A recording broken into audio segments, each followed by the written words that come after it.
Hi, I'm Steve Brunskill. I'm a professional sports coach and head coach at Swerve Table Tennis Centre. The last video that we did, we looked into our dominant eye. For those that struggle to decide which is their dominant eye, there's another way to do it which is called holding a card. All you're going to do, just like before, find an object in the distance with both eyes open at arm's length, look through the hole in the card, get the object in the centre, keeping both eyes open, just slowly draw the card back, and whichever eye that you actually still keep looking at the end, that is your dominant eye.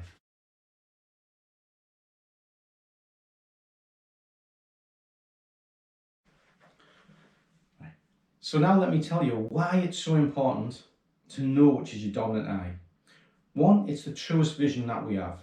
The other one helps to give us depth perception and a few other things. Both eyes are always looking on an object, or should be, but your dominant eye gives you the true acuity, okay, the clearest sight of what you're fixating on. The other thing that research has proved is your dominant eye sends the information to our brain much quicker than the non-dominant side. Although research shows that our non-dominant eye sends information to the brain quicker, it is also more accurate. So it is so important that we have both eyes fixed, but that we lead with the dominant eye. So how does this affect us table tennis wise or in sport? Okay, so the bridge of your nose and the shape of your cheekbones and brows can all occlude the ball. We must be aware that this doesn't happen, and the line of play of a ball.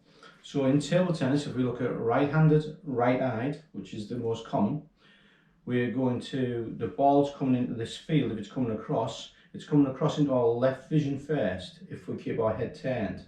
If we keep our head more central, okay, and facing more forward, let it go past the peripheral vision and then pick the ball up once it's crossed the center line.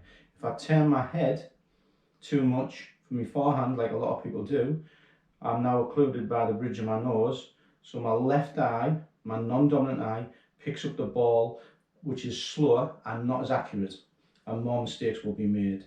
If I keep my head more central, more forward, let it come in, cross the center line, or line up more with your dominant eye and then track it back a bit more, and only turn slightly, then we're going to have much quicker information and be a lot more accurate with how we see the object. So we've just looked at right-handed and right-eyed, which is the majority, but there's quite a lot of people out there that are cross-dominant, which would be right-handed but left-eyed, or vice versa. Okay, how this affects us. Okay, so the ball's coming across the court in our forehand. Now the left eye, if you're left eye dominant, the information goes to the brain slightly slower, but we pick up that field of vision quicker because my eye is closer to the object coming across, or the ball, and it's not occluded by the bridge of the nose. So the ball will come down, I can still keep tracking it, and then I can go into playing my forehand topspin. Cross-dominant people will struggle slightly on the hip, because as you can see, the ball will come into my hip area here, and if I don't kind of get the chance to move, it's now on my right side, and now my bridge of my nose will occlude the ball, okay, and you'll be here. Where a right-handed player, when it's on the hip, it's a bit easier, the information will travel a little bit quicker, but at least the ball is on the right position of the body. I hope as you can see just how important knowing which is your dominant eye and which isn't, because you'll be trying to coach weaknesses that really sometimes aren't coachable. They're just the nature of how we're designed, etc. So we have to find other solutions around that. This is the same on effect of every shot.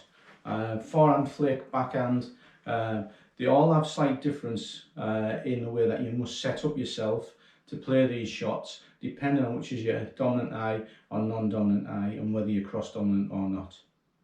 I hope you found this information really useful and helpful. If you have and you want to find out more, I will be doing some more short video clips, but I do run full day courses where we give out a lot more information about how it affects every shot that we do. And so if you contact Swerve Table Tennis Centre and book on the next course that we're about to do. Thank you.